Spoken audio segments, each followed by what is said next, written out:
Hello, folks. How you doing? How it's been this couple of days? Hello. Can you hear me? Is the audio okay? Everything's okay?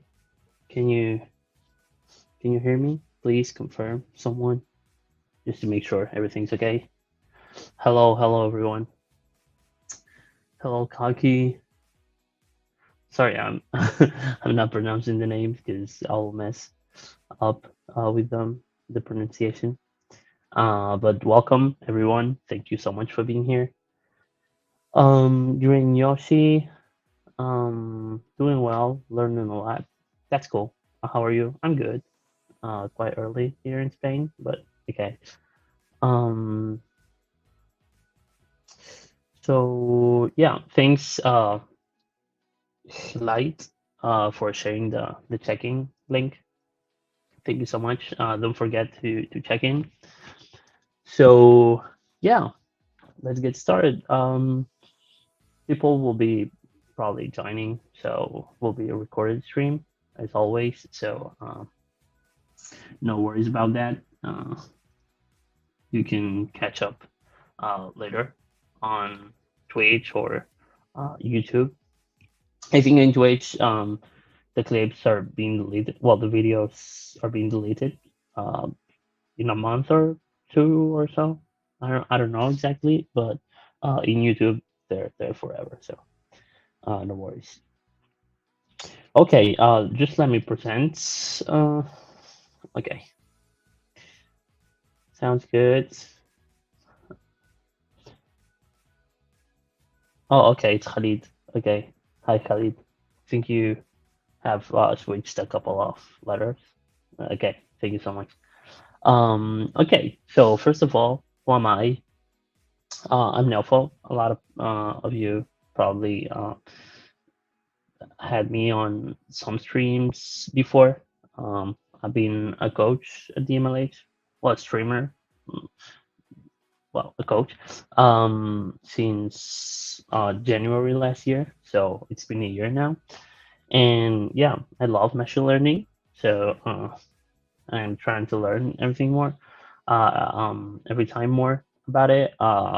We have upcoming ML, machine learning um, Global Hack Week. So stay tuned if you want to learn some stuff.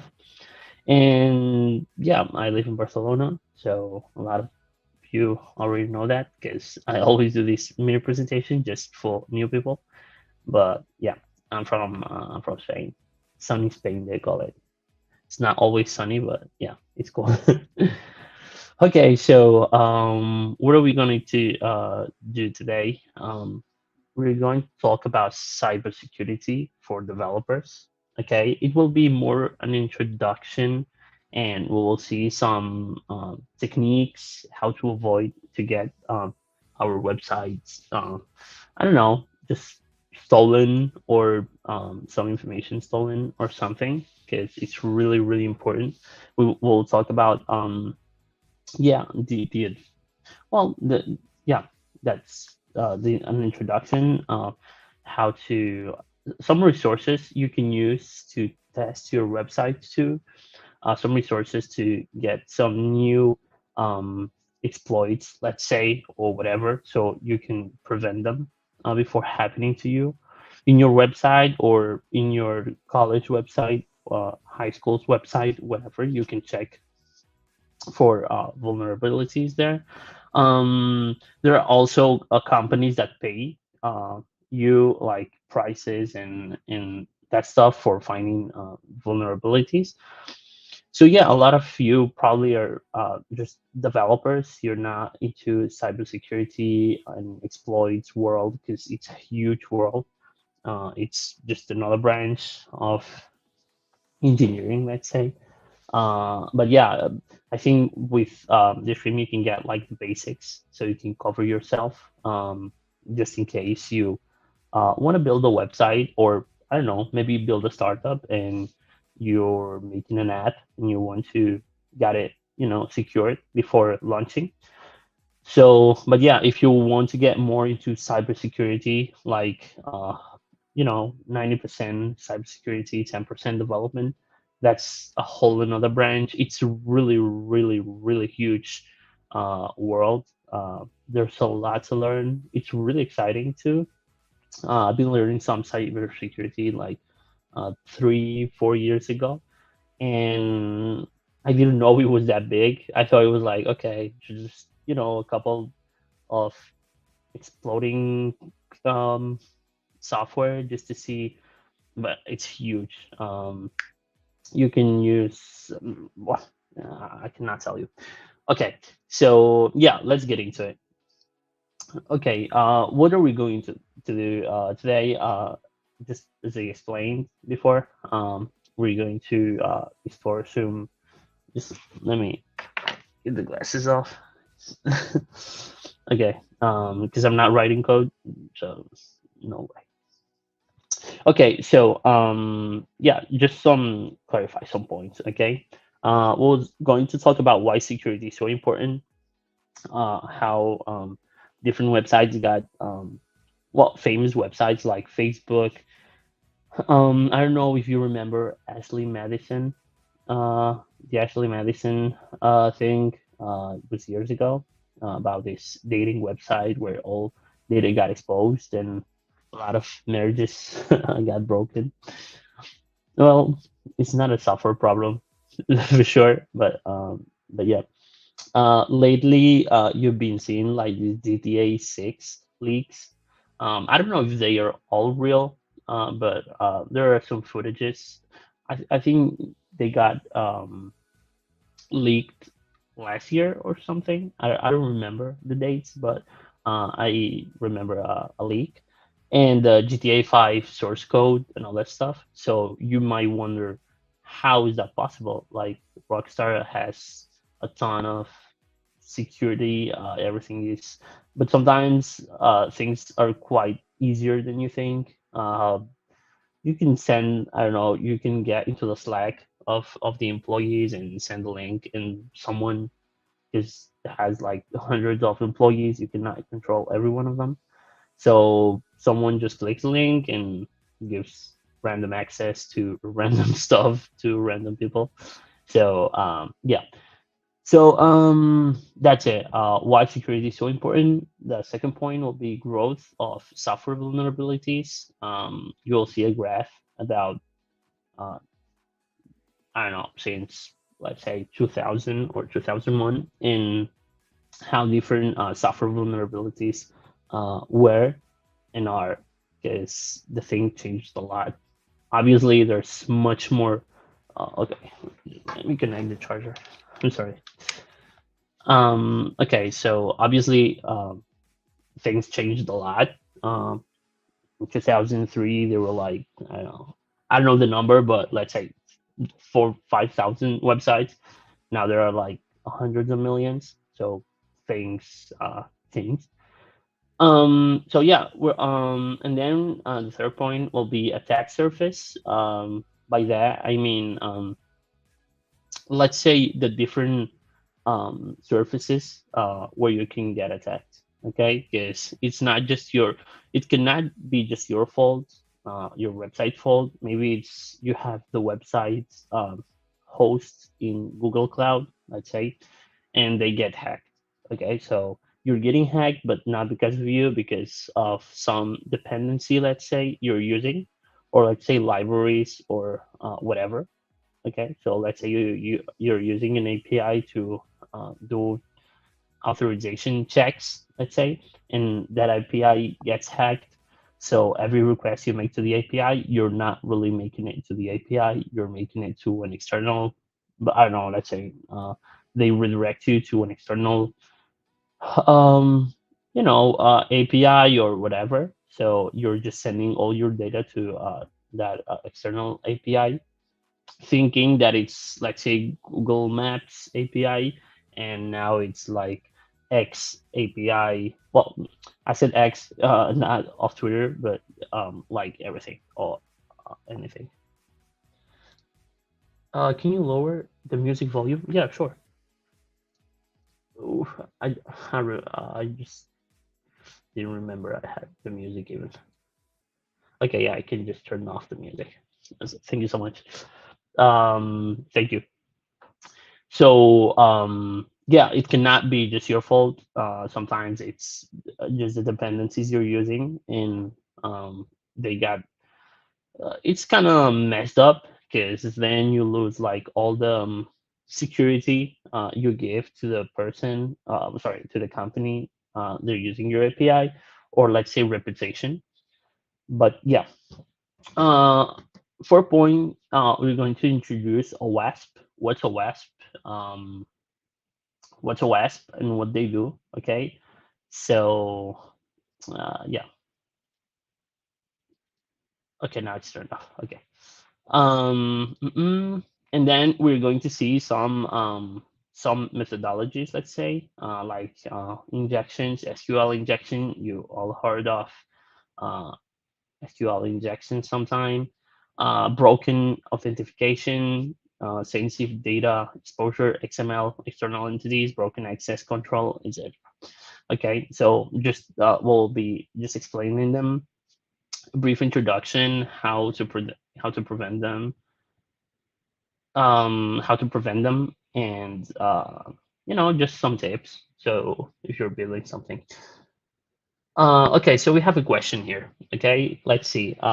Kalki, so that does that mean all websites that get hacked connected to that API or dependency?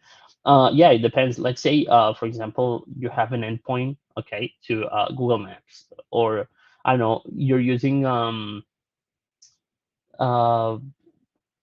I don't know. Okay, so let's say you are using verification. You're using a verification API. Okay, now that if you want to verify a user, for example, you can just send the.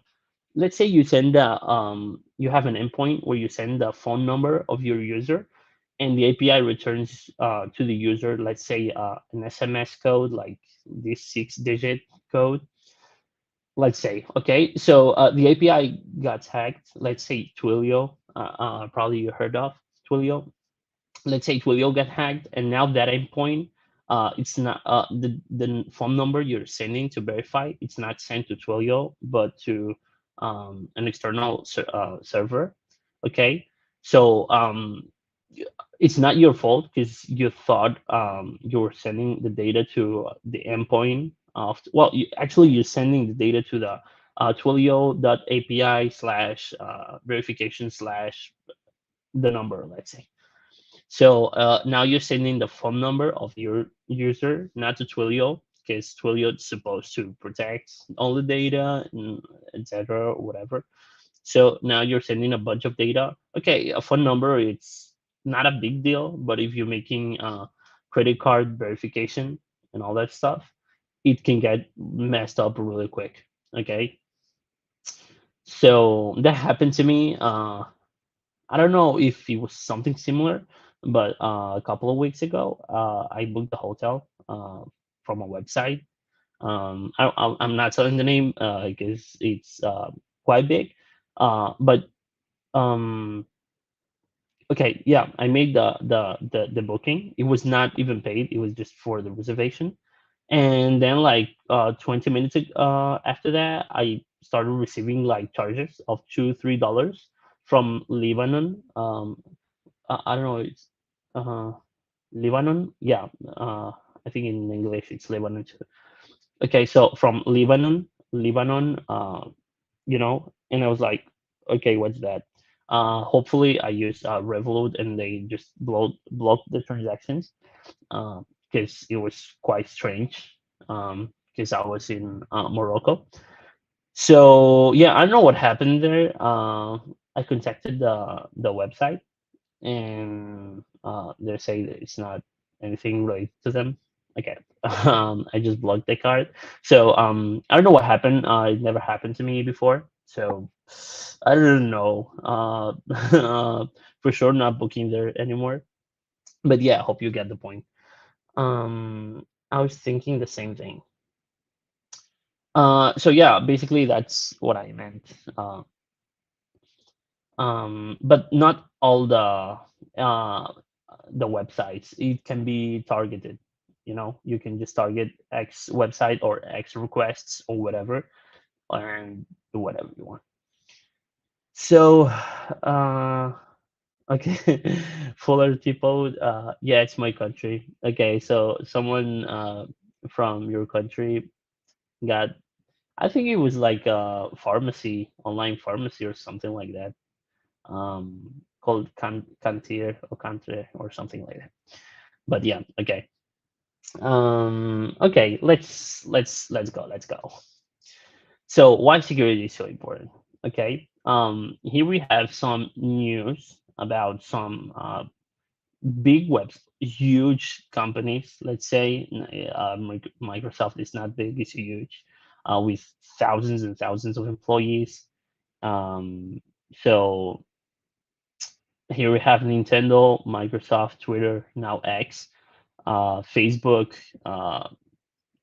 So huge company. It's not about the they don't have a cybersecurity team because I'm sure they have, but sometimes it's just full things, just the hackers now they don't target like the servers or anything. Well, they do, but it's a really complex attack.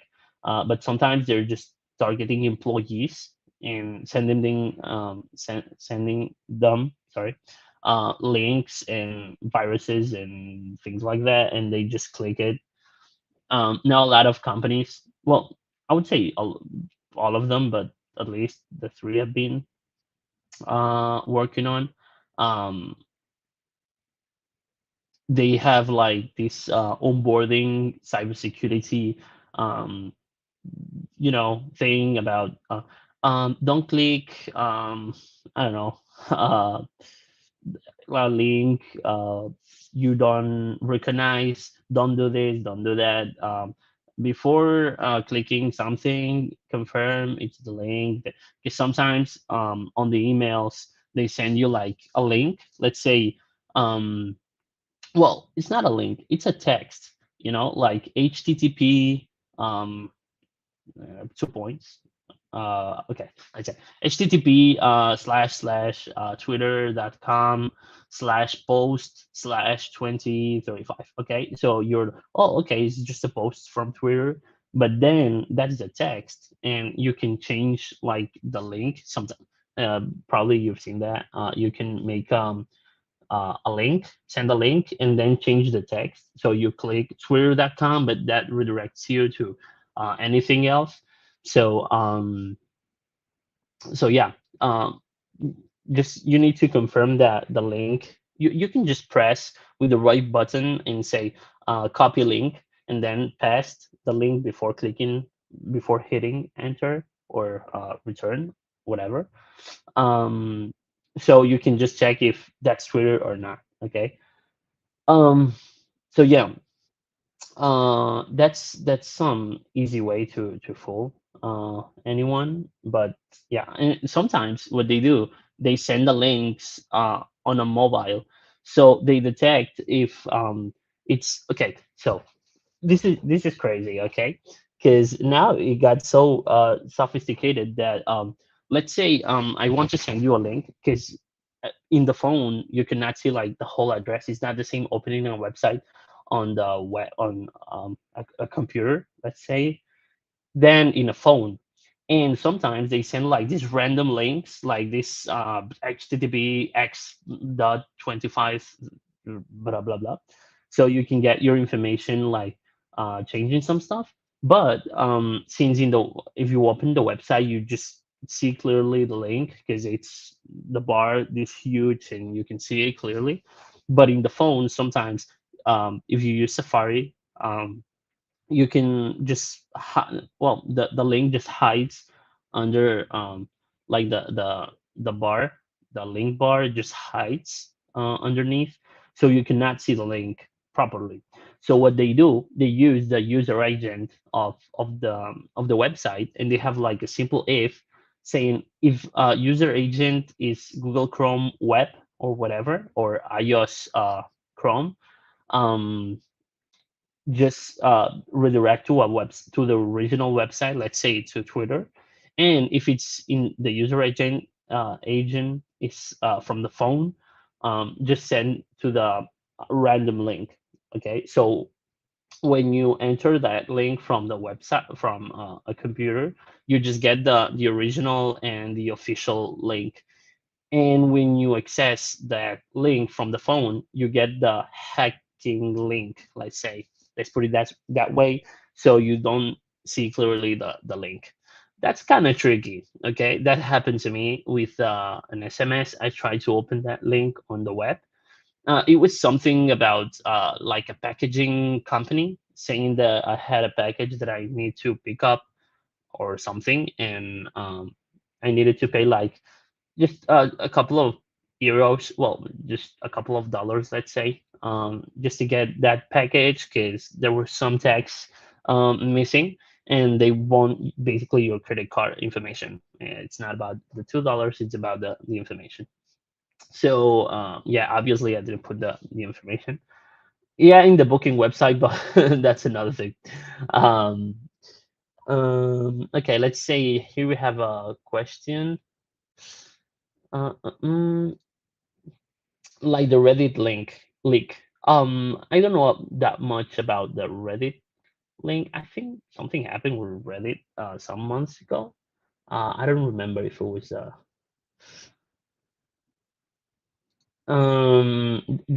then this means phishing links also work to hack big companies. Yeah, they do. That's I think that's how they got the leaks from GTA 6 because they hacked some employees Slack, and they got the credentials from there. So yeah, one of the important things about, on companies is don't send passwords, credentials on Slack or email or something. Well, now Outlook has like these encrypted emails that you can encrypt, like the email. It's I don't know, but it's supposed to prevent hackers or something. But basically, if you send the password in that mode, you can take a screenshot of the email, but you cannot copy anything. So for me, it doesn't make sense. But I think on the back end, there's some more stuff. But at least in the front end, it doesn't make sense because if you want to copy some large text from the mail, you cannot because it's like a secure thing or whatever. But if you just take a screenshot, it works. So don't know that much Microsoft about that, but hey, for new people, just a quick recap. You can check the stream later on YouTube and Twitch. But yeah, basically we were talking about cybersecurity and how it's really that important to prevent some tricks, some hackers now they use to get your data.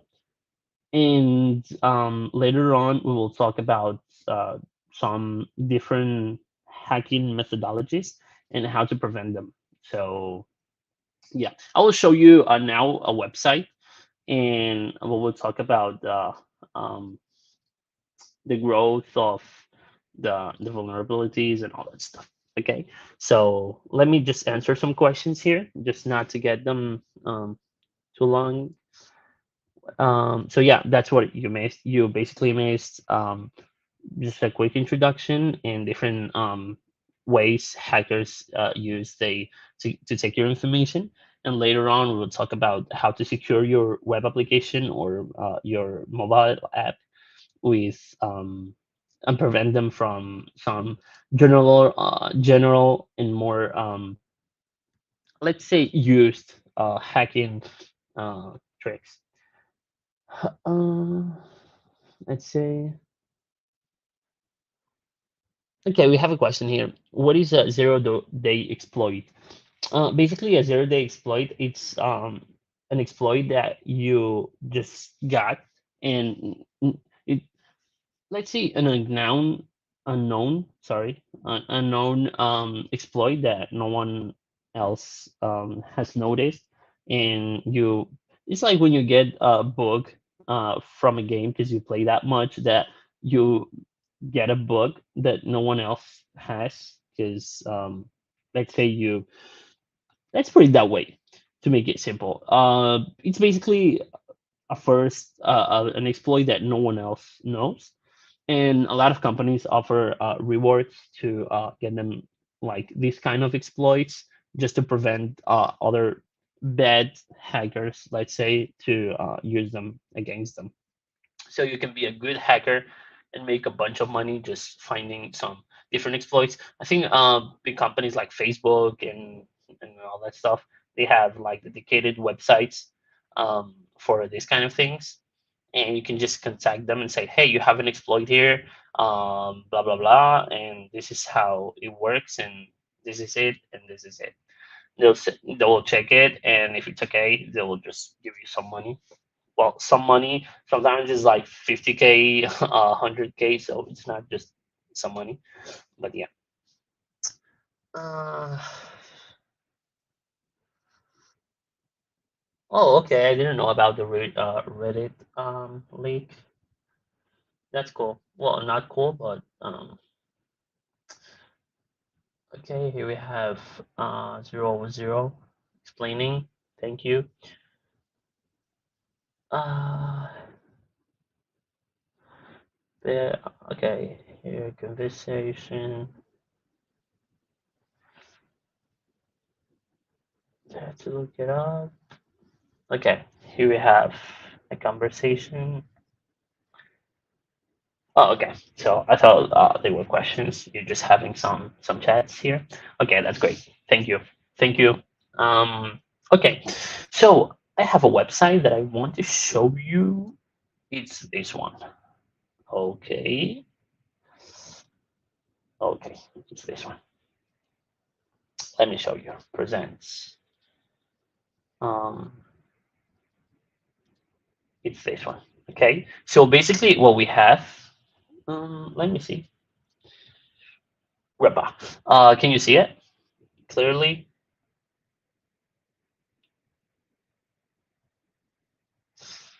Can you see it? One need to make it bigger. Um, we can. Okay, that's great. Okay, so basically, it's a graph. I can share with you this website so you can just go through it, and it's quite interactive.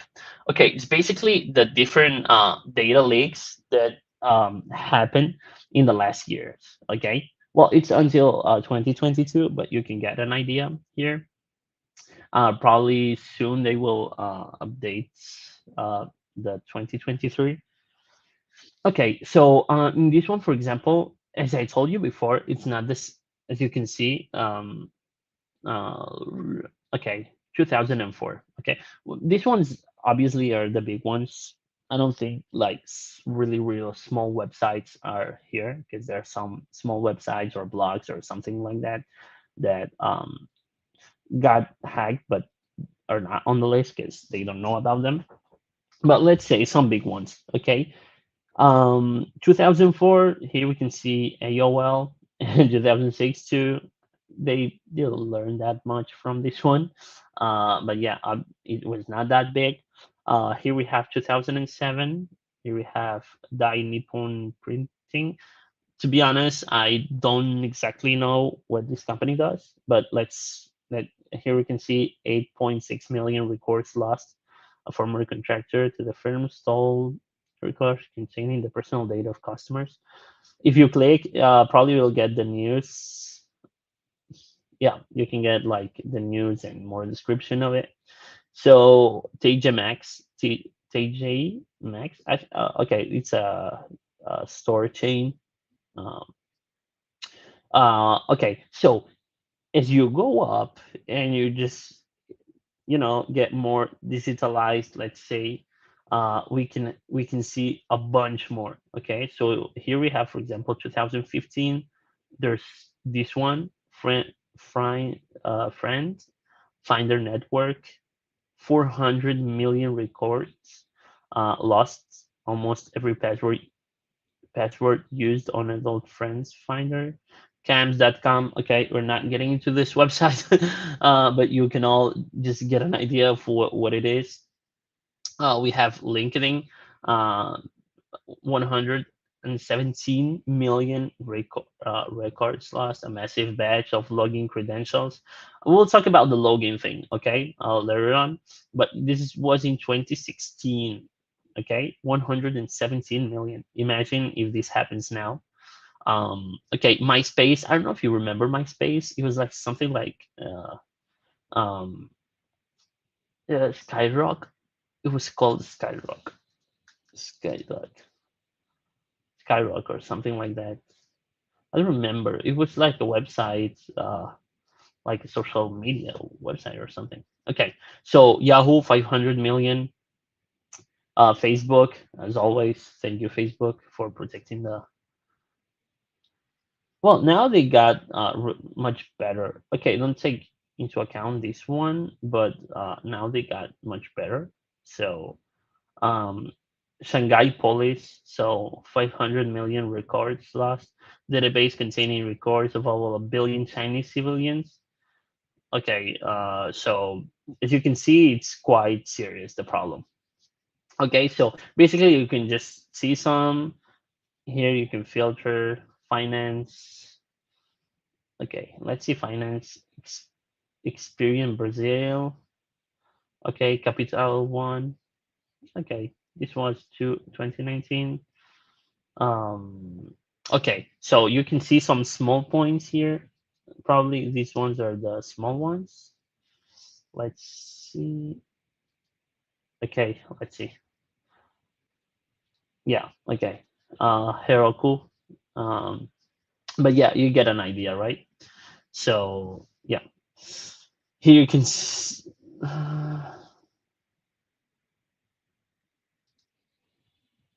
Did you block JavaScript elements? Okay, so okay, I'm using okay, this is interesting too. Okay, I'm using Brave. It's I'm using Brave. It's um web um sorry um what is it called, a browser. Oh my god.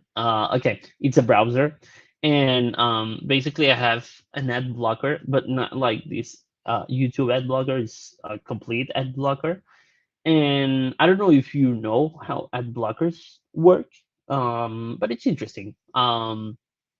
Oh, if someone didn't know. Okay, basically what they do, they recognize, they have different patterns. They recognize JavaScript and well, from for banners and banners codes. So they just block this code, so you don't see all these banners of ads coming from everywhere. So if you want to build like an ads blocker, you can use that. That's how they're done. Obviously, they're more sophisticated, and they're more, they need more work. So, but yeah, basically they just but just uh, they take different JavaScript elements detected as ads or whatever, and they just block them.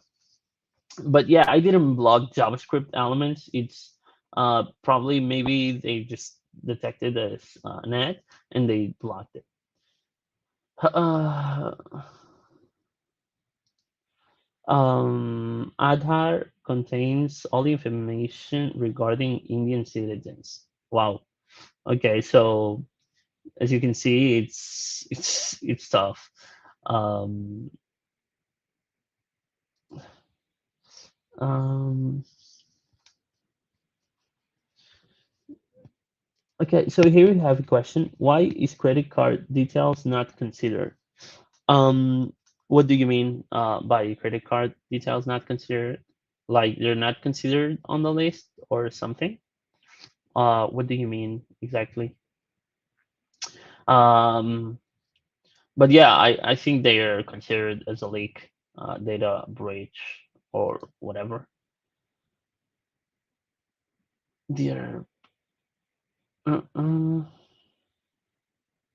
okay. So here we have. Thank you so much, 404. Another website. If you want just to get some extra resources. So thank you so much, 404. It's threatmap.io. that checkpoints.com. Thank you. Um, here. Okay, thank you for sharing the resources. Um,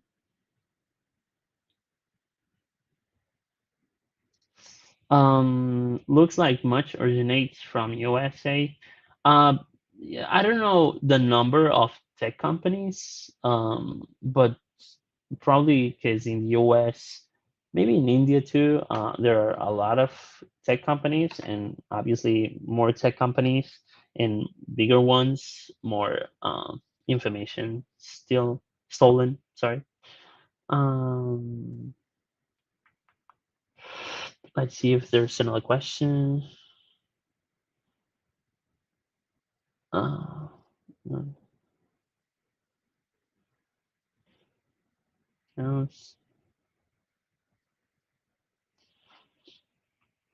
Mm-mm. Okay, here we have a reflection from 404. Says, don't be too reliant on the country. Many times the attacks are themselves started from a hacked account. So if I'm a hacker, I will try to hack your phone and perpetrate the attack from your phone so that I don't get in trouble. Yeah. Now there's some kind of attacks that are made from different phones. They just, or they can even make calls like from your number without having your number. Like I can call your mom, let's say, from your number, but it's not your number. So it's kind of confusing, but um, they do it and it works for them. Okay. Oops. Not this one. It is amazing that some big companies start plain text in databases. Yeah, yeah. I- I've worked on a big, not big company, but a 500 employee company with a few million users per day, and they used to do it. Okay, not gonna say the name, obviously. Well, you can find it on LinkedIn, but okay. The devices. Okay, so let's see. Let's continue. Okay, growth of software vulnerabilities. Okay, so as we saw before, in just let me share this again. Okay, as we saw before here, let me just present. Okay, did you see how? Let me just reset this. Okay, can you see the difference, right? From 2004 to 2022. Okay, 2020, probably, I think this one, in my opinion, I think there are too much ones because it was COVID, everything was closed, the whole, and hackers had a lot of free time. Probably, I think, probably, or maybe because the employees were working from home, they didn't get like all this preparation because, as I said, a lot of times it's because of the employee, not the security of the system. So yeah, that's my theory. But yeah, as you can see, it just grows exponentially, and every time now there are even companies um, using AI to find vulnerabilities and just to patch them before they got find out uh, from bad hackers, let's say. But yeah, just grows and grows and grows. Um, and let's see. Obviously, the security now a lot of times is quite annoying. Just sometimes because I just sometimes want to go to my email and it's just like, okay, two-factor authentication, just send an SMS. I have to take the phone, just put the SMS, and then if I want to go to iCloud, I just need to not my laptop just to confirm the thing, and it's quite annoying. But um, if you think about it calmly, let's say, it makes sense and it's better this way. Uh, let's see if we have any question. Uh, systems.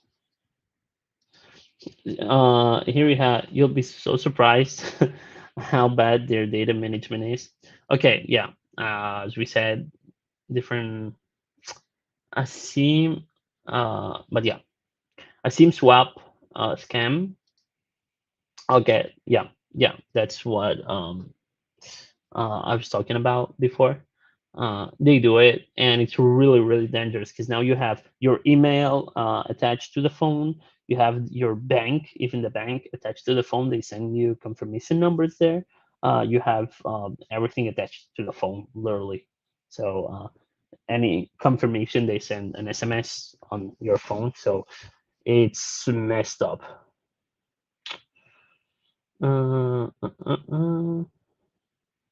Okay, companies. Yeah, yeah, that's 100% true. Companies should pay more attention for database management, but sometimes they're old, okay, and they just don't have the people and the workforce to just refactor all that, and they just put uh, layers on top of it just to patch things, patch things, and there's a point that you cannot just you know patch everything, and sometime it will explode. Okay, next one. Attack surface. Okay. I commented this before. The attack surface. What I mean is library frameworks that are used in the app infrastructure it all runs on. Um, by that, I just mean like, you have, let's say, using Amazon Web Service. They're really huge. They have huge security teams, but a lot of times they get messed up. Okay, so just because of dumb stuff, sometimes they don't pay attention to, and sometimes we just focus on the big things. And there is just a small thing that some hackers are smart enough to get into them. So yeah, it's not just about your code. Obviously, writing secure code, it makes a huge difference because now uh, you just eliminate all the things that depend on you or in your team. So it's just external things. And if I don't know if they get compensations if I don't know, let's say you have a website hosted on Google Cloud and they just get all your data leaked. I don't know if Google takes responsibility of that, or yeah, there's some little text on the contract that says we don't take care about that. That's possible.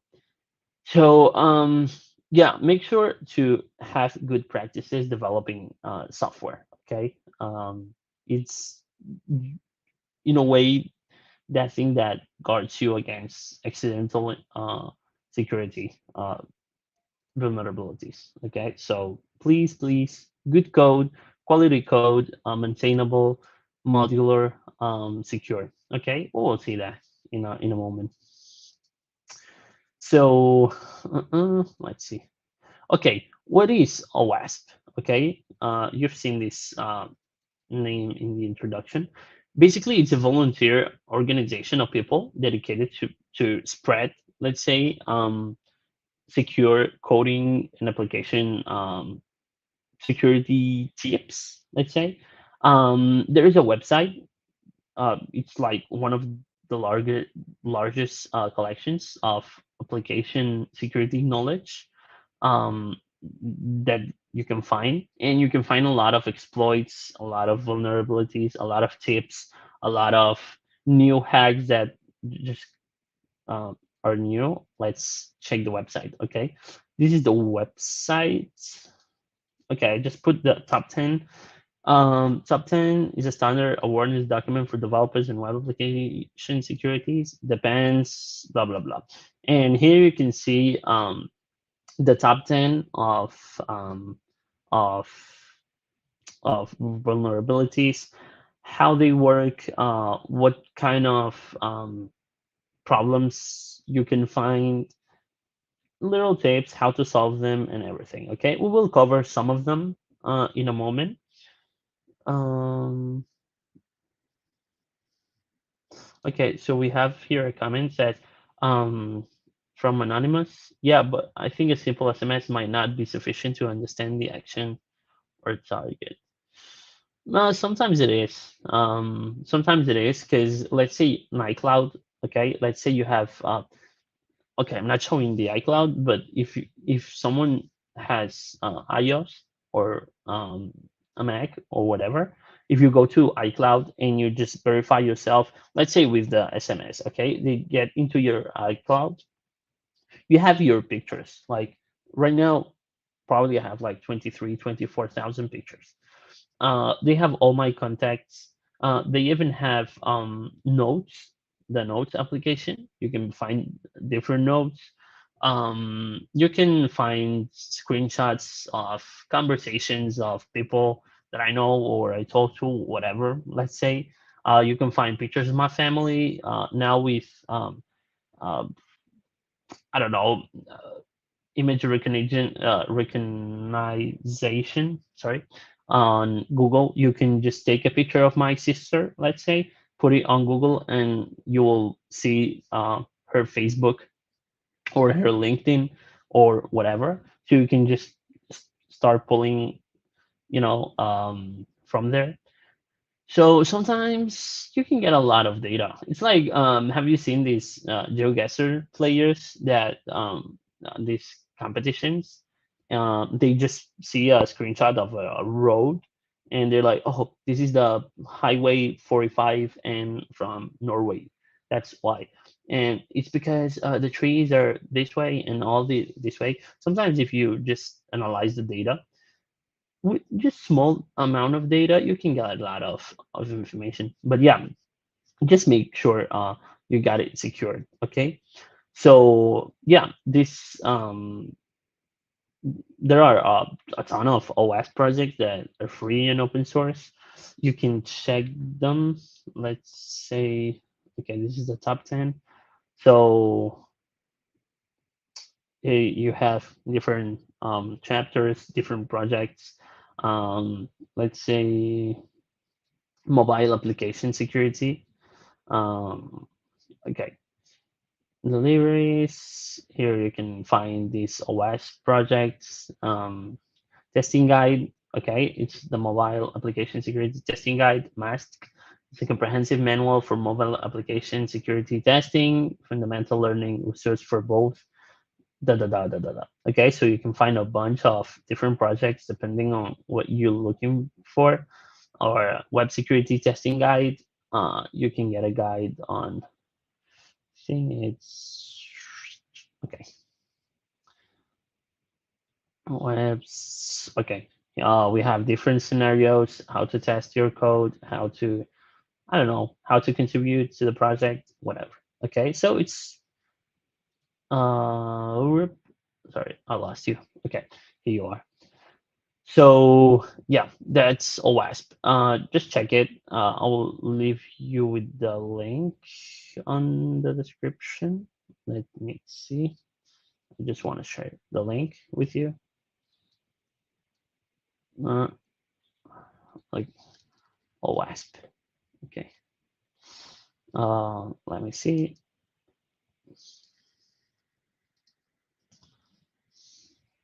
Okay, there you got it. Okay. Okay. So injection. I think this one is the most uh extended one. Okay. Um, and probably you've heard about SQL injection, for example. Basically, it occurs when, let's say, untrusted data is sent to an interpreter as part of a command or query. Okay, so let's say you have a query. Okay, so this attack is quite simple, but let's see an example. Okay, let's see an example about. Oh, let me see if. Oh, oops. Okay. Let's see an example. Let me see the codes. Okay, let me share with you. Stop screen. Share screen. Okay. Window. Let me see. Um. Okay. Can you read? Okay, I will just delete this. Okay, this is uh, uh, okay. Can you see it properly? Is the text big enough? That, please, can you confirm?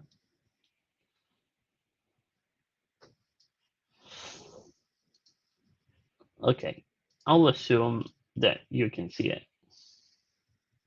Okay, so yes. Okay, great, great, great. Yeah, it's big. Okay, so we have injection. Okay, injection. How it works. Let's say we have scenario number one. Number one. Sorry. Okay, so let's say you have a query. Okay, that's something really simple, like select all. Oops, sorry.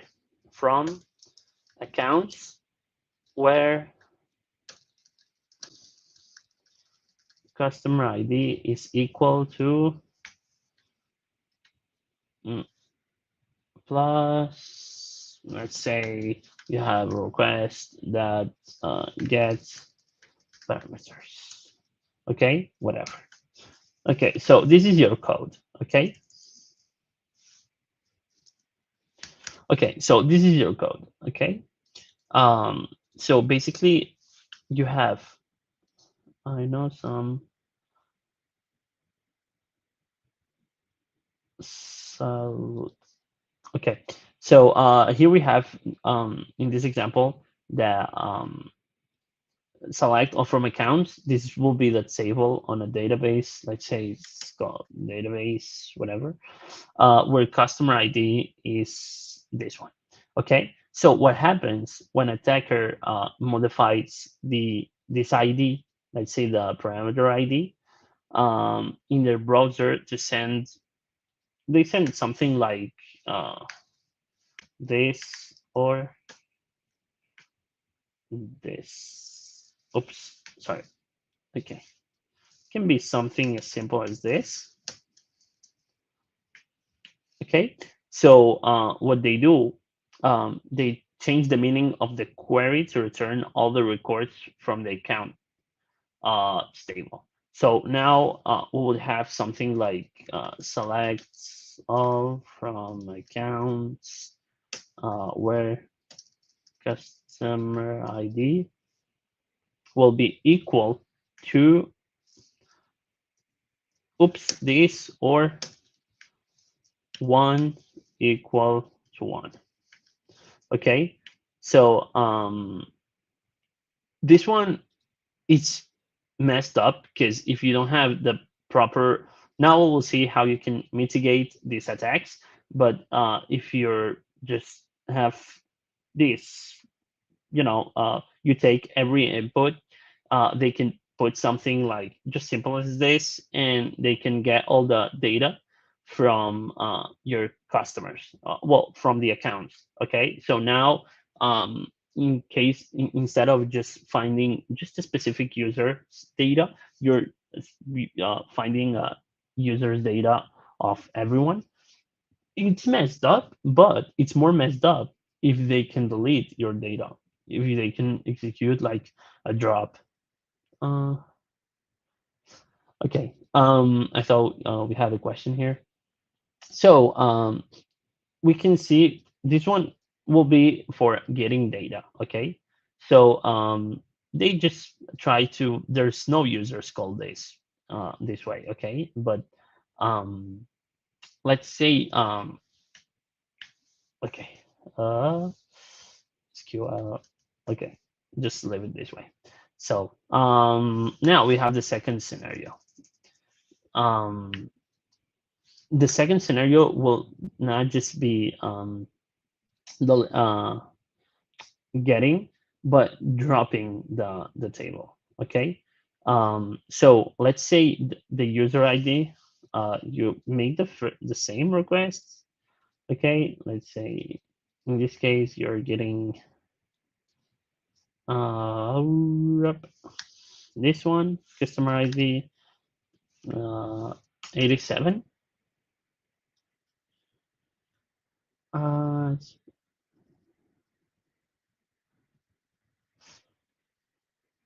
Okay, here we have. I had a semester on MySQL. Okay, it's impressive. It is impressive that someone can just sit in a database for months, not code. Um, well, you can if you don't touch anything. There's a lot of well, for example, let's say at least for the company I work on, there's a log, well, it's called audit log table where everything's registered, like every insert, every uh, get, everything. Okay, so if you don't touch anything, like you just read the data, you don't copy it or don't make download anything, you cannot. It's really difficult to get caught because a lot of people have access to a database. Some of them just read access, some of them write access, whatever. But if you get, like, let's say just read access to a database and you're there like for I don't know, a couple of months, and you just read data, you'll probably not get caught.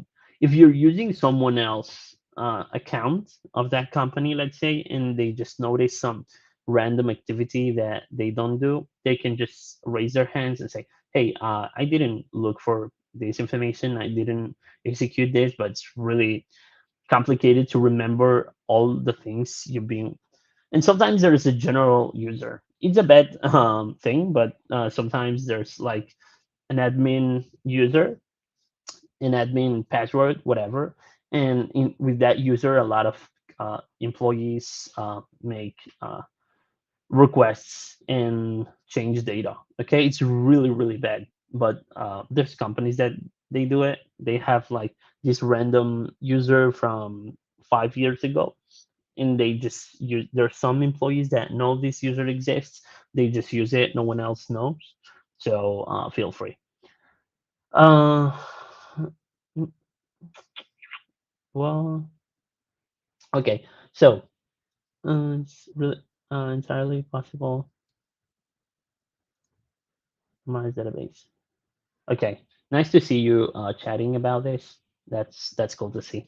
Okay, so the second scenario, it's this one. Okay, let's say scenario number two. Now instead of the 87, the user ID the hacker introduces is 105, and this comment. Okay, drop table suppliers. Now, here there are some workers. Oops, not this one. Suppliers where, let's say, yeah, user ID. Let's say, but you need to know that there's a table called suppliers. But sometimes, it's easy to know if you, um, I don't know.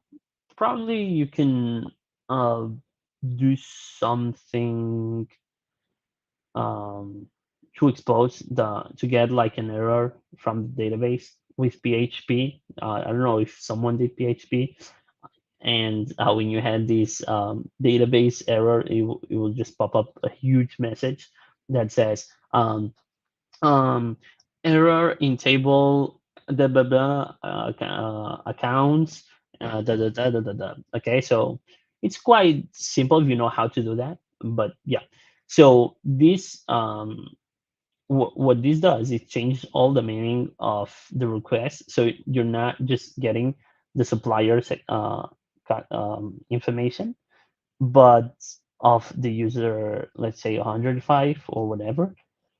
Sorry, I'm sorry.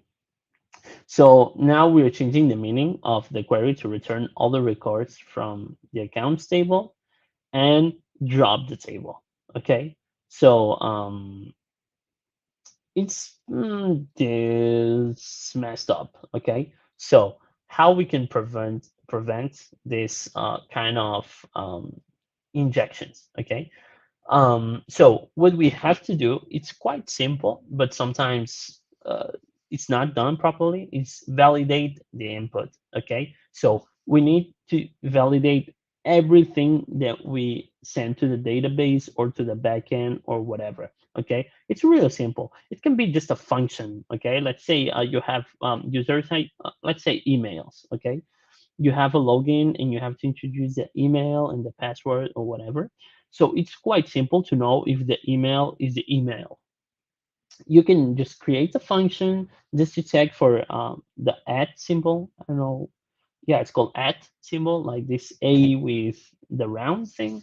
Or you can just find if there's a .com, anything. So there's specific formats. Or if you're expecting a phone number, just validate that input and validate that you get a phone number.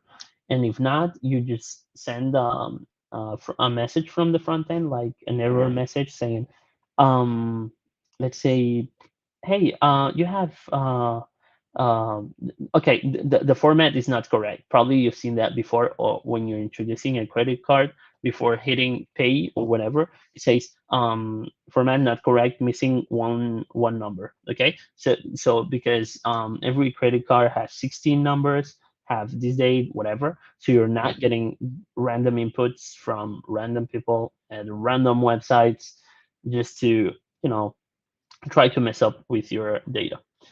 Let me see if there's a question. I need to have really, you don't know it. Got it. Okay, so we have a conversation. Ready to see that. Okay, so you have different options. Okay, use prepared statements with parameter parameter uh, parameterized queries. Okay, um, and new stored procedures. You don't just execute the query like that. Just use prepare statements just to see what will be the output. When you if you try to use they're called transactions. Um, when you, for example, want to make insert to a data to a table in a database, or want to make a drop, sorry, a delete or something, you can use transactions. Okay, it's just it's like this. Okay, you begin. Sorry, I think it was in it. Okay, let me see. I think it was using transaction MySQL. Okay. Uh, Start transaction. Okay, it start. Oh, begin. Sorry. You just hit begin trends. Okay. So and now here you can do delete all from users where user let's say um, okay user ID equal to 82. Okay, let's say we want to make this transaction, this query, but we are not sure. We just hit begin trends, okay, and we will get the rows. Sorry, not rows. Sorry, the rows affected. Okay, so let's say we execute this and we have a message on the. So here the transaction is not executed. Okay, so we are not the users are not deleted. We're just getting the output it will get. We will get after the transaction. So we will get the message down like two rows affected. Okay, so if you get a message like expected, one row is affected, so you just have one user, then it's correct, and you can just hit comment. Okay, and this what we'll do, it will just execute the previous transactions that you started. So if you get a message here like I don't know, let's say uh, 18,000 rows affected, and there's just one user, something's wrong. Okay, so what you can do is roll back, and you will just get out of the transaction. So it's really useful. Okay, use it because sometimes when you're working with databases, you probably will you'll need it because it's better to make sure that you're deleting the the things you're expecting to delete, and not click the execution button and then get like 25,000 rows affected, and you just wanted to delete one, and now you need to start running to your manager or responsible or whatever, like, or you can just solve the problem by yourself. But it's not a good thing, let's say. But yeah. So yeah, and what you can do, for example, with the verification of SQL, you can whitelist inputs validations. By that, I mean, for example, compare the input you're getting against a list of valid inputs. Okay, so let's say emails, and you can just have a list of valid inputs of 25,000 emails, or I don't know, 10 emails, and you can compare the input against the emails that you have and see what kind of correlation that you have. And because sometimes emails are quite strange and they have dots and all that stuff, and with simple functions like with checking ads or checking dot coms or that it or that whatever, it's kind of messed up to get like 25 verifications just to check. Well, with the email, it's quite simple, okay, because it's just a simple. There's a format or whatever, but uh, teamworks. Okay, okay. So with the email or the phone number, it's quite simple because the format it's not that different. Okay, so but when you're trading with different data and with a bunch of things that can be different, you can use a white list, let's say, list to compare against. um so, and the other tip I'll give you is escape characters. Okay, sometimes with, because as you've seen in the other example, okay, this kind of um thing, if you're looking for a user, you're not allowing users to be with double what is called, well, I don't know, let's say double commas or whatever. But um it's quotes, sorry, yeah, that's the word, quotes. Let's say you're expecting an H or a password. Well, a password can contain quotes, but you can then escape them. Okay, don't send the quotes on the request, because then it will interpret the quotes as the query, and it's not. Okay. So yeah, that's some really basic ways to prevent that. Let's go. Okay,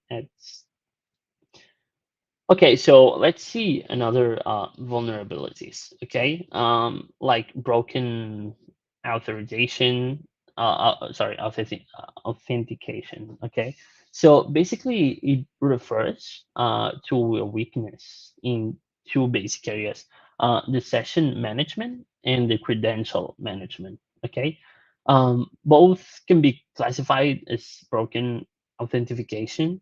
Authentication. Sorry, because probably attackers or hackers can use either to masquerade as a user, for example, okay, impersonate, let's say. So if you hijack a session ID or stole login credentials, you can have the same power or ability as if you have the password with just the session ID, because that's how you make probably the requests. Okay, so let's see websites. Let's let me just share this. Just get this out. Presents stop screen. Okay, share screen. Windows. I don't even remember. Okay, what's this one? Okay. So,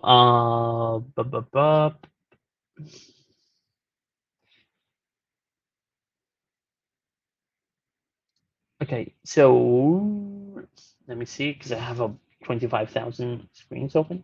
Okay. So, what I was saying. Okay. So let's say we go to not Instagram. Mm, let's see if I have my X. Okay, LinkedIn. I don't mind. Okay, not LinkedIn. Uh, just go to Facebook. I know what we'll find, but I don't mind that much. I don't use it. Okay, so if you go to inspect, here we can just, okay, it's not this one. How we can make this? Okay, this one. Oh, okay. I just now I need to. Ah, okay. Just let me. Yeah, I'll just put it here. Okay. So, probably let's see. Let's see. Security, application, station storage. Okay. Um, cookies, local storage. Okay. Okay. Facebook, not this one. But well, you get the idea. I will just tell you. Here, sometimes on some websites, we have on the session storage, we have like a huge ID of the storage, sorry, of the session. And what we can do, what they do with that is make the API requests. Okay, so imagine you make a request in the website, and they will just send an API request, and it's an API secret or a token or whatever. They use your session ID because it will be registered as your person. So if I get stolen that session ID, I can make API requests to the server, let's say to publish an Instagram image with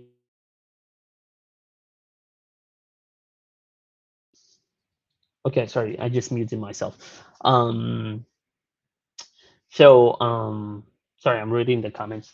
Um, what I was saying, okay, yeah, and I can make the API request as being you, even though I'm not you. Okay, so there's some different attack scenarios. It's called credential stuffing. It's basically the use of a list of known passwords. It's really common attack. Um, if the well, it's a common attack if the application does not implement automated thread or credential stuffing protections. So the application can be used as a password oracle to determine, let's say, if the credentials are valid or not. So they use botnets to not get detected, but yeah. So there's another the session hijacking that I talked about before. It can basically happen if the application session timeouts are not set properly and sessions are not encrypted. Let's say so the session will be just forever, and they can use it whenever, because the session ID it meant to be to have a timeout. So every time it generates a new one, so even if you got hacked or whatever, you then um, the session gets resetted depending on X parameters or whatever. So if you don't have that and the session is always open, you always use the same session ID. They can just get the session ID, make requests, get data or post data as being new, and that's not that true. Okay. So yeah, and that's why it's really dangerous to um, go to public or connect to the public Wi-Fi networks, because they could steal the session information and use it to browse as being you. even though they're not you. There's, I think, a tool called Wireshark. Probably you've heard about this. Let me see. Wireshark. Go deep. Okay, we can download it. Let's say um, Mac OS. Yeah, it should be really quick. Okay, so basically, what it does, it's package getter to get packages. So I didn't use it that much. Just once. Uh, just let me install it really quick so we can take a look at it. Wireshark. Intel. So basically, you when you're connected to a Wi-Fi or whatever, you can get all the packages that are sent to and from that network, and some packages can contain some harmful data for you, because not for the hackers. The hackers will be happy to have that data, but not you probably. Let me see. We have the finder. Okay, wire. So yeah, let's get with until it's installed. Okay, so yeah, let me see if there's something I have permission to capture. Okay, I have to install a bunch of new things. Okay.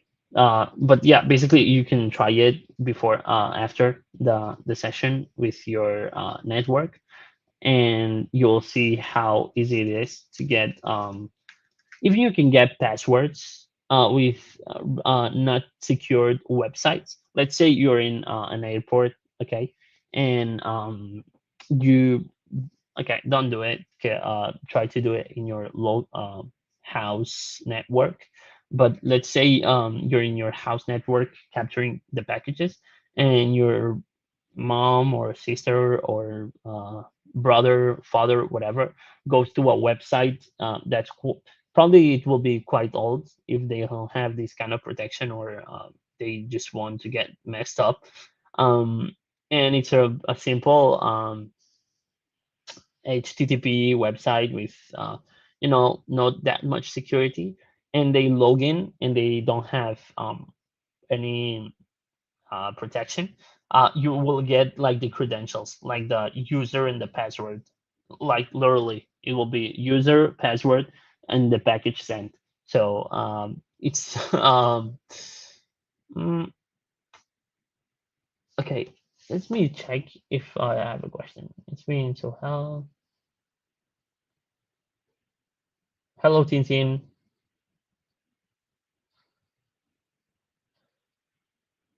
Um, can you please share the MLH checking link to mark the session attendance?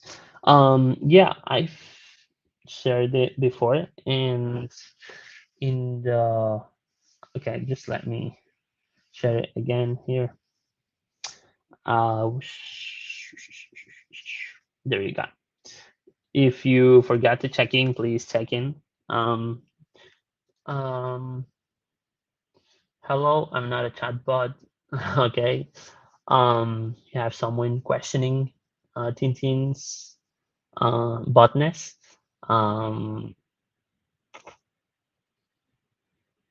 oh, it's your first Global Hack Week. Welcome, and hope to have you the whole year through the different Global Hack Weeks teams. Hope you have fun. So yeah, welcome. Hope you had a good session. So yeah, the session hijacking. Okay, so if you want to create a website and want to give the ability to the users to get information, create session IDs, try to make timeouts, prevent using, let's say, using the same session ID from different locations in a short period of time. It can tell you a lot of things. But yeah, if the user is not using a VPN, okay, let's say you have a session ID. Um, okay, let's say we have a session ID, okay, from Instagram, okay, and I just post something from Barcelona, okay, with that session ID, and then 2 hours, 5 hours after, someone posts with the same session ID something from California, from Los Angeles, okay. I don't know, but my experience tells me that the flight is 13 hours. And getting to the airport is minimum an hour. Getting through the controls and all that stuff. So it's probably 20. You need 20 hours just to get from Barcelona to well, not 20. Let's say 15 hours minimum to get from Barcelona to Los Angeles by plane. So imagine in a boat or in a car or something. So it's physically impossible. Well, if you go with a rocket, it's possible, but it's not a case. It's physically impossible to in 5 hours be in Barcelona and Los Angeles. Okay, it's not even possible.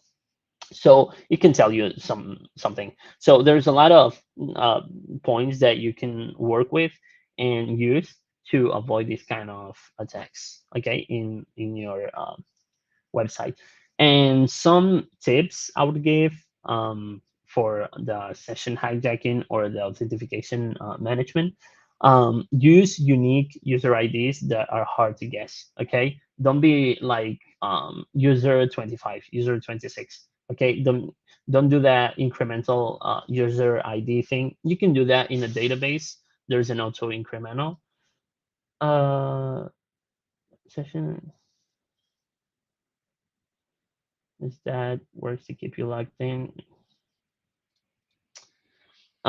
Session ID is the thing that works to keep you yeah, logged in when you click the checkbox. Okay, thanks for the clarification, 404. Okay, so yeah, use unique user IDs, okay? Like random user IDs. So a hacker cannot say, okay, so if I'm the user ID 125, it must be 126, okay? And when they try with 126, there's another user. Let's like just put some random user IDs, okay? Just with they don't have without a continuity, like just jump numbers because numbers are infinite. So don't try to make an order. um so I would say implementing password strength controls, because sometimes you can get a bad reputation, but it's not your fault, because maybe a user can just create an account in Gmail called I don't know, Hassan at gmail.com, and the password is one. It's not allowed, for example, just four. Or let's say it's allowed to just put 1 2 3 4, and there's a million of users with just four pin codes, let's say, on their emails, and they get all hacked. And there's a news like a million Google accounts got hacked. Da da da da da da. You get the bad reputation. The trust of your company will be lower and all that stuff, and it's not even your fault. That's why a lot of websites push you to put like these random passwords, like 8 characters, a special character, a number, blah blah blah blah blah blah. Okay, just to get some of their pain load if something happens, because it will be harder to get your credentials or whatever. So yeah, and another thing will be implementing a secure password recovery. Okay, because it will not just ask you for what's your pet name. Okay, because maybe you know that person and you know the pet name, or your the father's name or whatever. So try to put, I don't know, just an email or the phone number. Again, the phone number, in my opinion, it's not a secure thing because of the SIM swap or and all that stuff. Not secure at all. Okay, not secure at all. But it is the safest. thing now that we have, like the most personal thing that we have right now to make verifications. Yeah, we have the fingerprint, we have the face ID, we have the eye retina scanning thing or whatever, but it's quite complex to implement that on Gmail. Okay, because if you're in a web, you don't have like, well, yeah, some laptops have the fingerprint thing, but not all of them. So let's see how this evolves. So yeah, password recovery. Don't be like, put your pet's name and change the password, and store the password safely in your database. Don't store the passwords like in a just a table called users, email, and password in plain text. Just encrypt it. You know, it's quite not easy, but you avoid a lot of headaches. You just need to encrypt the password, decrypt it when you need it, whatever, and that's it. And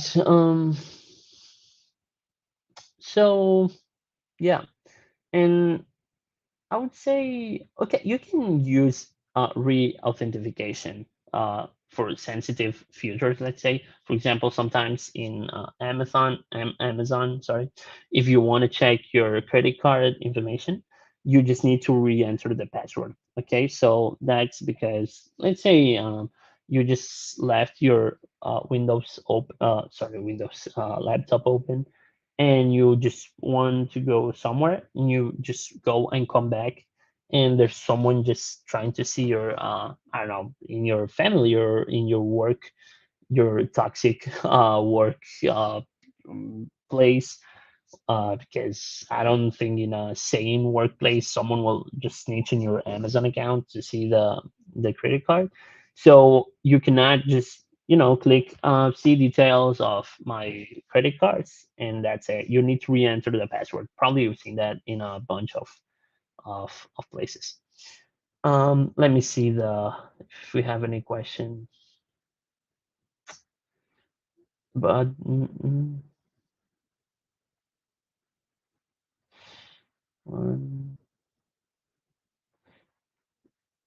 to keep how to keep each account password updated. Okay, so how to keep each account password updated with a unique password. It is a tedious thing to do. How to keep each account password updated with a unique. Oh, okay, now I get it.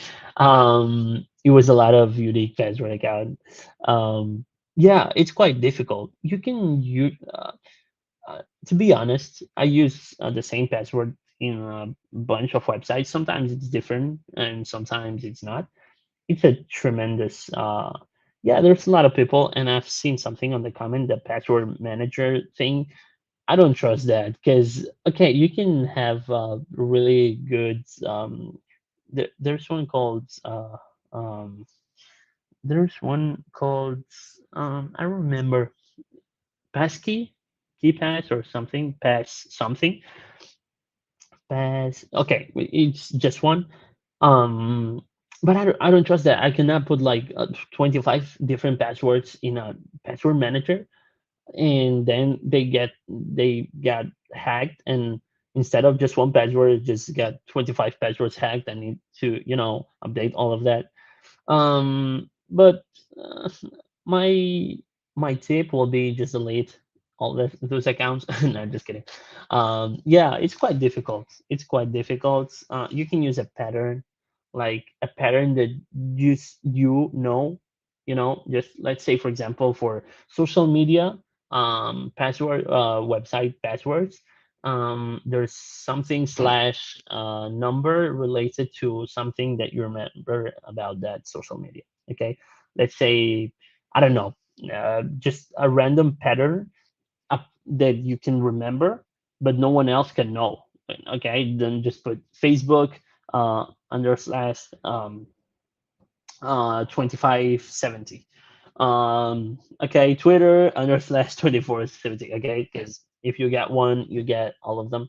But a pattern that you just know with things that you can remember. So probably that's a good way. Um, mm, just use Yeah, here we have a tip. If you don't want your email to be spammed with viruses or leaks, or sold, just use some temporary emails online. Life saves. Yeah, I use that. For example, for websites that I don't mind, just for one use, or I just want to try and just abandon. But you cannot use that with an Amazon account, for example, or a bank account. You cannot give a random bank a random email to your bank, because probably they will send you some notifications that you want to be aware of. But yeah, I use that for that's a good tip. I use that for one, let's say one use. To be honest, to be honest, years ago there was like this month try um, Netflix thing, and probably I've used some random email to make an account to try Netflix for the third time. Okay, let's continue. But yeah, good tip. I like that one. Um, big one. Yeah, there's some no trusters here, especially after the one of the big one got a big leak. Yeah, that's the problem about this password manager thing. One says build password manager yourself. Yeah, it will be a good idea, but I think it's quite tedious. Um, mm, everything.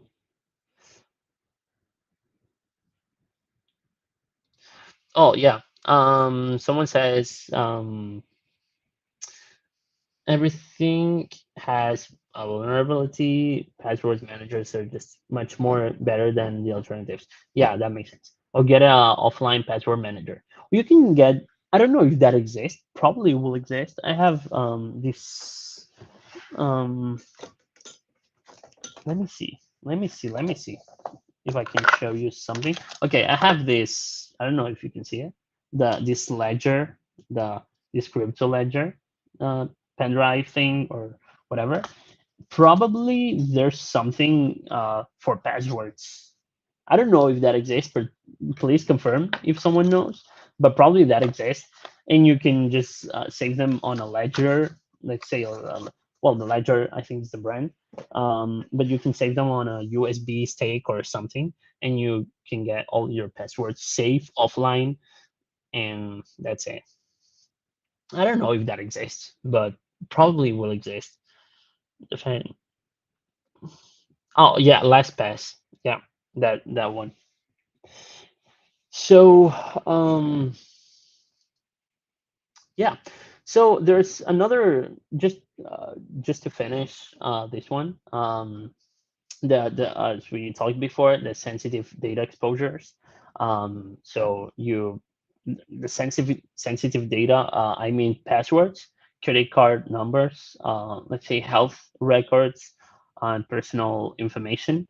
Um, so well, sometimes now there's this all these crypto scams and crypto wallets stealing thing, but attackers can steal from web services applications in a bunch of other ways. So data that is not encrypted, and keys and some keys or passwords that are not saved in a really safe way. Okay, so sometimes there's a technique called Google hacking. I don't know if you heard about that before. So just an attacker can search for sites with .txt logs or CFG files, let's say, forms with admin underscore password exposed in plain text. So they just get admin password um, you know, uh, okay, let's try it. Okay, let's see if we can find something. Probably now there's a bunch of tools to avoid this.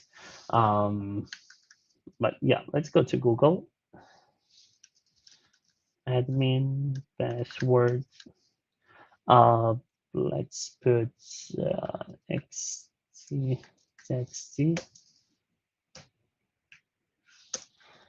xtlog and xtcfg. Mm-mm-mm. Yeah, probably will not find that much. I think Google changed the way you search, but yeah, sometimes you can just see the admin password of the server or whatever, and it's not that safe. Okay, so yeah, don't expose sensitive data. So let's say an application encrypts credit card numbers in a database using uh, automatic, like let's say database encryption. So this data basically decrypted when it's it's yeah, in this case, it's decrypted when it's retrieved, allowing the use SQL injection flow to retrieve credit card numbers in clear text. As we saw before, you can just get all the credit cards. Now, with credit cards, it's now quite difficult to do because, at least for banks, there's a huge of security requirements. There's um, auditorias, I don't know, audits, let's say. Basically, if you have a bank or a banking app or whatever, um, it's quite difficult because there's a huge of security things. But yeah, let's say you have a website and you just store credit card numbers because you have e-commerce that you build yourself. Be really careful about that. Really, really careful because the consequences can be really brutal. Okay. Um.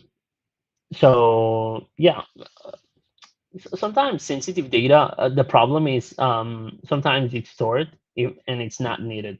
So if you don't need that sensitive data, just delete it or save it everywhere, anywhere else with encrypted methods or whatever. So yeah, there's a bunch of encryption algorithms like the 256. I think there's Google Think, it's called. Let me see. Google Think. Um, yeah, Google Think. You check this one. You probably will like it. There's a bunch of ones just to keep the data. And yeah, any question? Mm-mm-mm.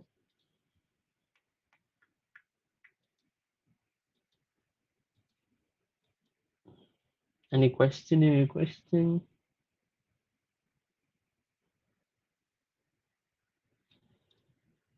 Well, once waiting, I will share you with some stuff that you can use. Well, there's a concept called dust. Okay, dust, dynamic. Okay, just uh, what is dynamic application security testing? Okay, I'll just leave you with this one, this resource, um, just to get to know how you can different methodologies that can you can use um, to test your applications. Okay. Uh, uh, uh. Okay, you can simulate attacks.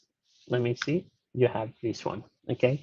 And there's another one instead of dynamic application security testing. There's a static application security testing that basically analyzes the source code to find security vulnerabilities and can be run part of the build. When you there's one I use in GitHub.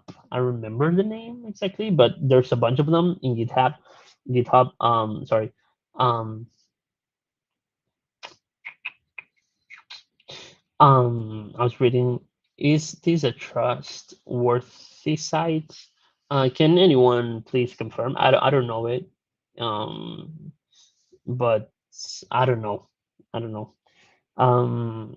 But yeah. there's a bunch of tools in GitHub that you can implement with your builds. And when once you upload the code, it just tells you if there's any vulnerability.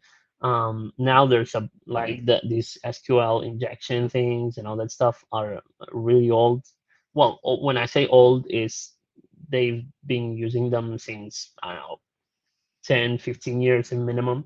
So they're really extended everywhere. So it's really easy to detect them. So yeah, make sure if you have an application to add all these security checks on your builds or GitHub or your roadmap, let's say. It's there. Some of them are free and some of them are paid ones, but it will save you a lot of headaches. So yeah, GitHub have it's called it's just like a code scanning security feature to all users.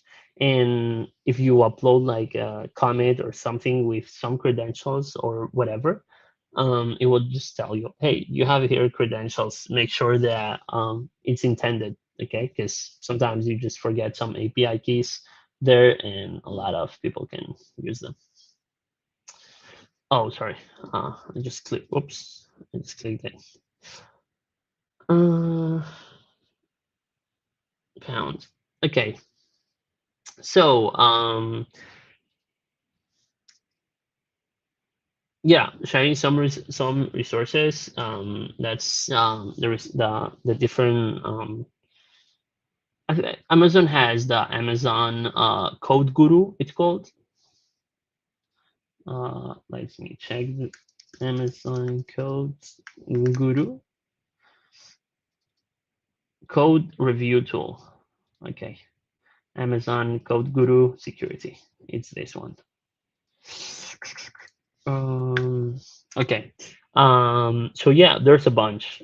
Just make sure you have, if you're building an app, website, whatever, just make sure you add some security layers and checks. Okay.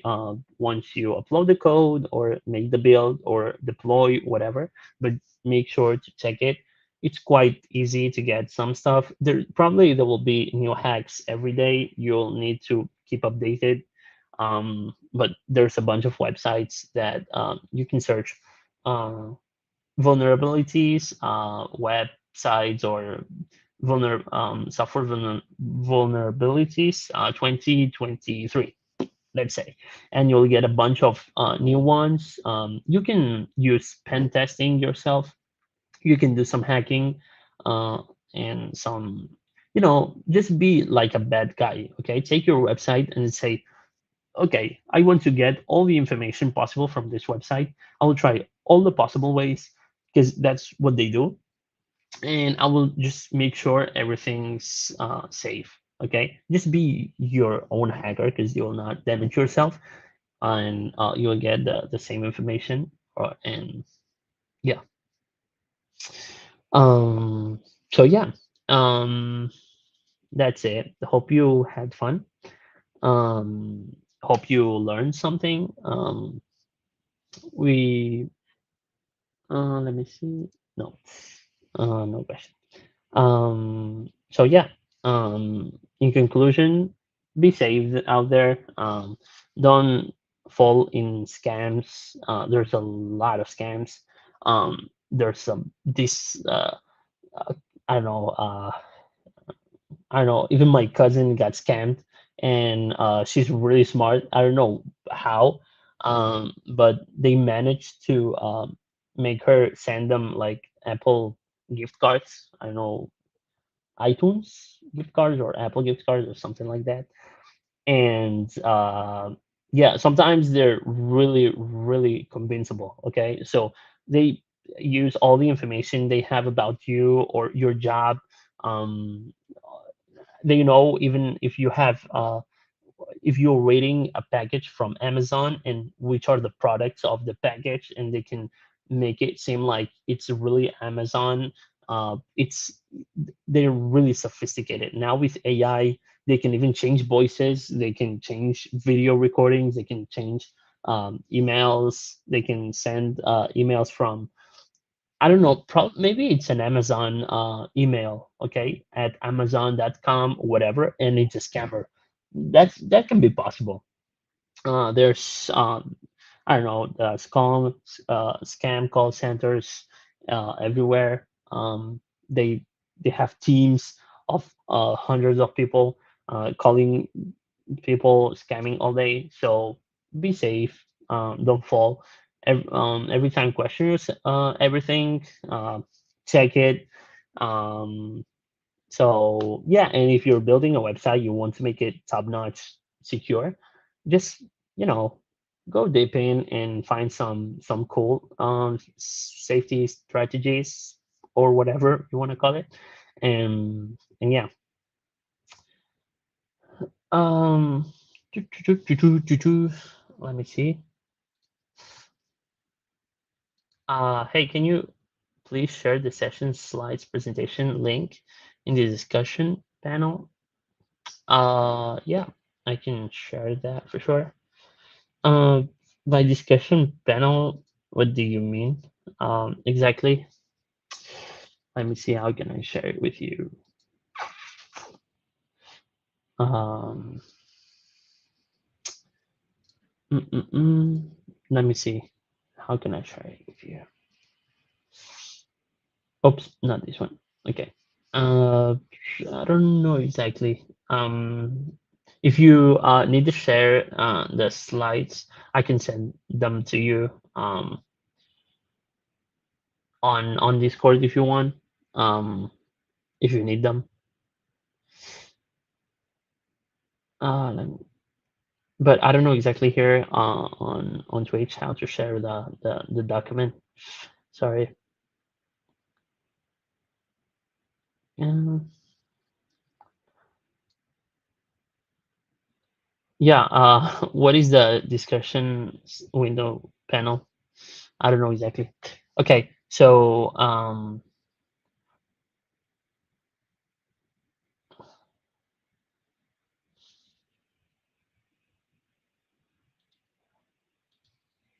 yeah, I had a question. Where to learn about this collectively in a course? Um, I cannot recommend you a course. If you want to make a course, just a quick tip, make sure that the course is recent, okay? It's new. It's not about a year ago, okay? Because it changes a lot. It may seem that things don't change that much in a year, but in terms of cybersecurity and now with AI, it changes a lot. What I recommend you is to just get into a website like the organization I shared before. Um, Let me see this one. Okay, so just get into a WASP, okay, and just make sure to be updated on the website. Check there's a bunch of blogs. You can be on a Reddit. Probably there's let me check. Reddit cybersecurity. Okay, be in forums, talk with people. Um, Here you can find. Uh, there you got. Um, Um, Amiluta. Amiluta. It's your name or just a nickname? Just curious. Uh,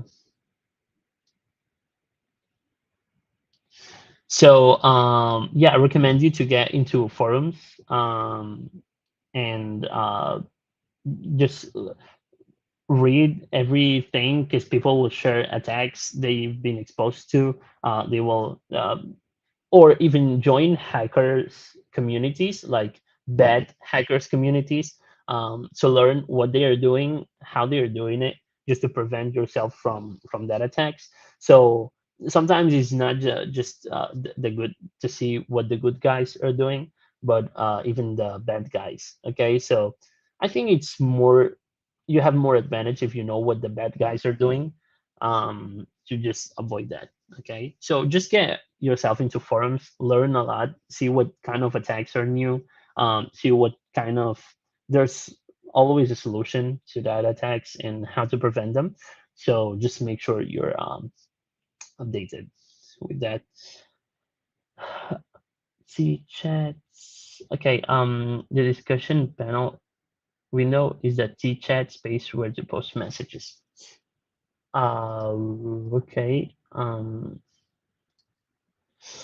Let me see. Um, I cannot share the documents, but let me check if I can share the uh, maybe the. Let me see. Let me see. Let me see. Let me see if I can find the presentation. Uh,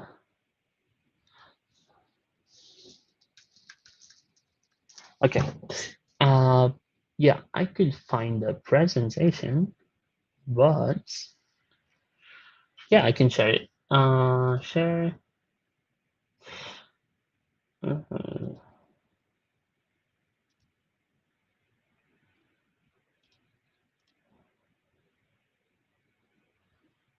okay. Okay. I think I managed to get the link from. Okay, I think I can share this one.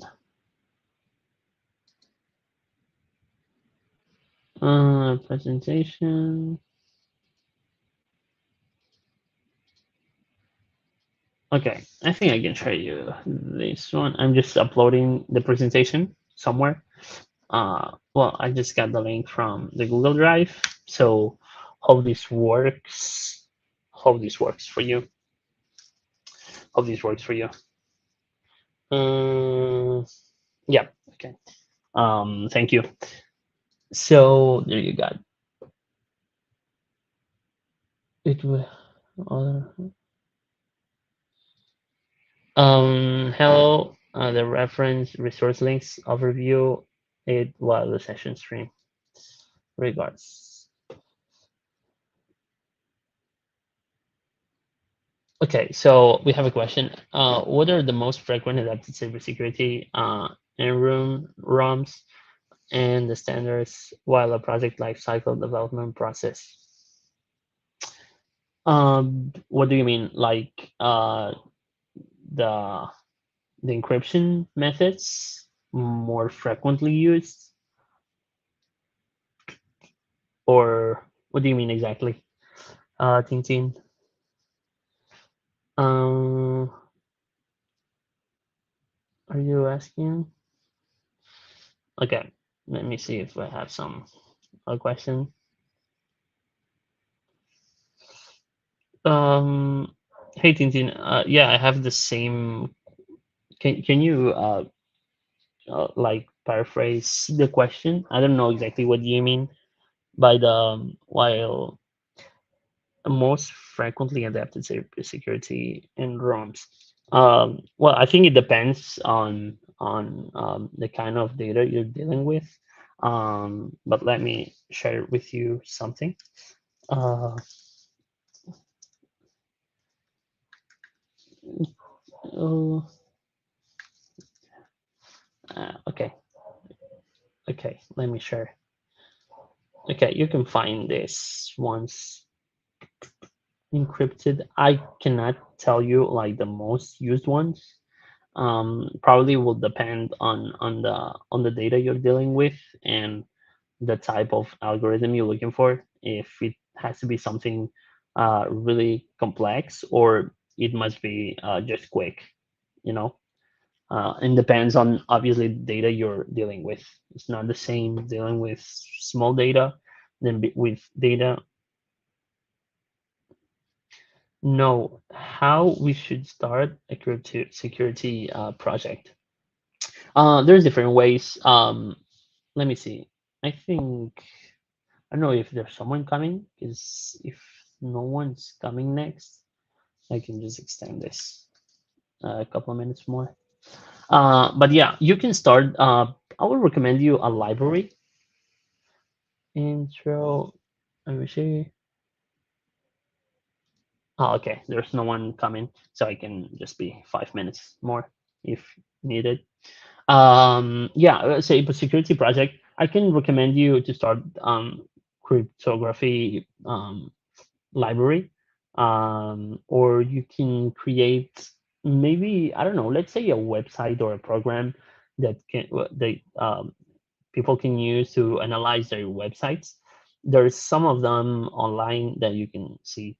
Check vulnerabilities website, and it will just check all the code, the source code, to see how it works. Now with AI, maybe it's quite you can make an AI model, the machine learning model. They can just check for vulnerabilities and learn from that. Um, so yeah. There's a bunch of different ways. Library, or you can create something on your own, or you can create some. I don't know. It depends on what do you like. Yeah, but there's a bunch of them. I recommend you to create a library to make cryptography and encryptions. Okay, thank you so much, Full, for the recommendation. Hoping it's not your channel you're spamming. Not just kidding. But yeah, I trust you. So Satanic, as you can see, I didn't know about that one. But yeah, thank you so much. Oh, thank you so much, Omniduta, for the resources. So you can copy them. Um, Hello, how to manage a cybersecurity project for the beginner, to the last step. What do you mean, to the last step? There's never a last step in a project. There's always things to improve. So I think you refer to a solid state. Um, I don't know. It depends on what you want to do, but just start with small things. Don't try to make a lot of things at once. Just start with a library or an API to make encryptions or and deliver data. You can create a password manager. For example, we talked about LastPass and a bunch of them before.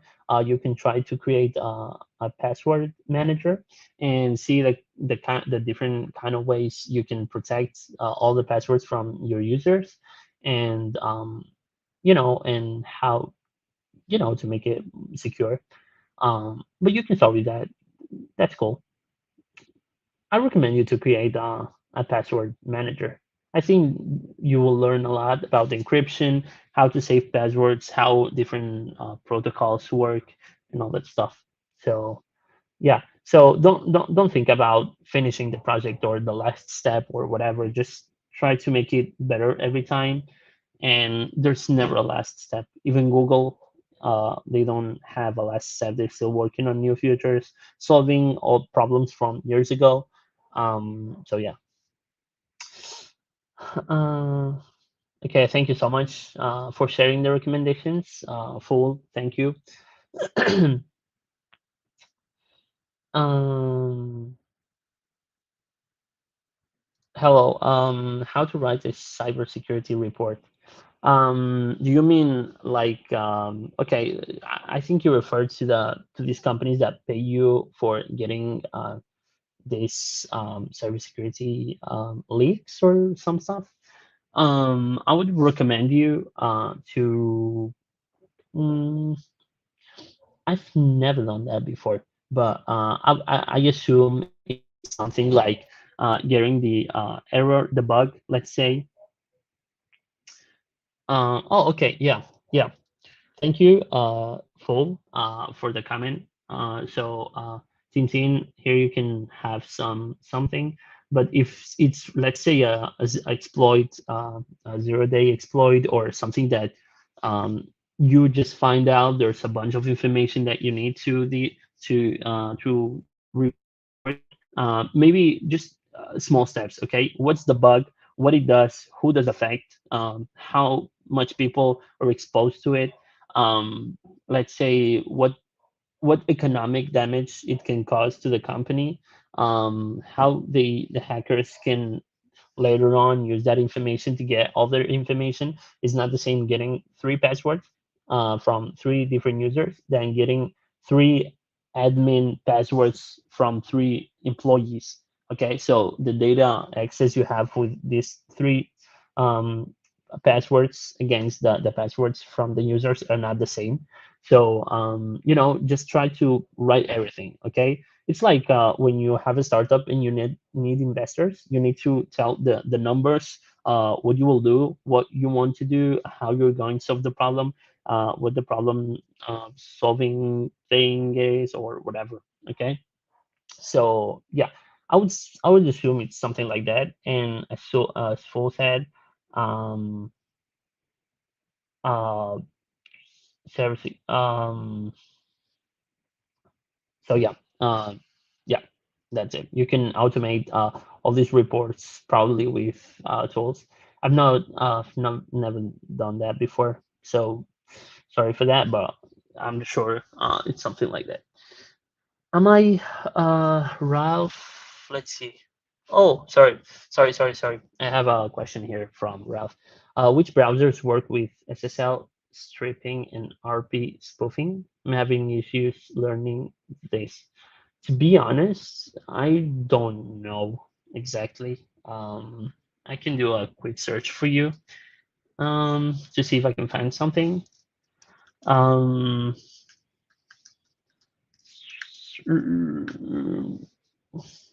we can see that before after the stream if you want. Ralph, what's your Discord? Can you send me a message, please? My Discord is snowfall79. Send me a message. We can talk about this after the stream, and we can find something for sure. Yeah, because I'm running out of time. So, but I really wanted you to. It's snowfall79. Probably you'll find me easily. And yeah, for everyone else, if you have any question, just send me a message on Discord. I will try to help as much as I can, and don't be shy. Okay, that's it. Um, that's all. Hope you had fun with this one. Hope you learned some stuff. Okay, really quick question from Tintin, and we're out. How do set up a cybersecurity strategy for the IT infrastructure and the workstation operating system virtual machine pool? Uh, how do set up cybersecurity strategy for the IT infrastructure? Okay. I don't know exactly. I'm not a lead of a cybersecurity team or something. Um, but I guess it will depend on the company size, the company needing, and the company data they're dealing with. So I think it can vary a lot depending on the data you're dealing with and the company and what you need. So yeah, uh, uh, so yeah, that's it. Thank you so much. Sorry for the extended 2-3 minutes um, from the closing hour. Hope you had fun. Hope you learned a lot. Hope to see you in the next one. And yeah, thank you so much for being here, folks. And see you in a couple of hours. We have a mini event, GeoGuessr. So hope to see you there. And let's play a little bit. Yeah, Kalki, thank you so much. Let me see if I missed something before closing. Okay, all set. Okay. Thank you so much, and hope you working on something cool. Um, there are some days left, so a bunch of great streams. I have some technical streams. I have one tomorrow. The other one on Thursday, Tuesday, I think. Okay. We'll see each other again. So yeah, thank you so much. Just closing the stream. Sorry for the 4 minutes late um, session, and hope to see you in the next one. Okay, have a great day.